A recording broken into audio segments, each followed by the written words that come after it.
Good evening, and thank you for joining us. I'm Lindsay Kennett. And I'm Rachel Lucas. Tropical Storm Helene ripped through our area just 4 months ago, and the devastation it brought with it still affects Virginians today.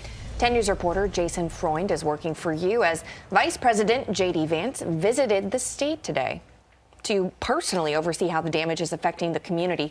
So, Jason, what can you tell us? Well, Rachel, Lindsay, Vance was not alone when he visited today in Virginia, as Governor Glenn Youngkin was also by his side as the vice president fulfilled a campaign promise of his by visiting the people of Damascus, Virginia.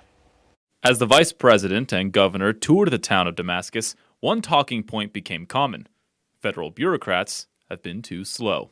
I think the country has decided collectively that we want to help the regions of our country that were devastated by this flood. So why are the bureaucrats not doing the American people's will and frankly holding up some of the aid here? Youngkin backed Vance up and brought up his recent inquiries into more federal funding, but says the past administration has dropped that ball.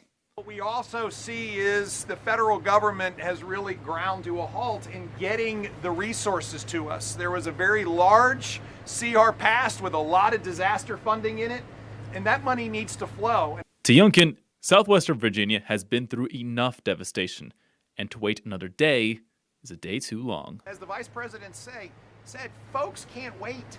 They've been waiting for 4 months since this storm, and they don't need to wait another day. Before Vance left, however, he did promise the region that the Trump administration would not forget about them anytime soon. Look, this is a part of our country, Appalachian Virginia, that has been ignored and left behind for decades, for generations in this country. Again, we're never going to be perfect, but I promise you that this administration will not forget you.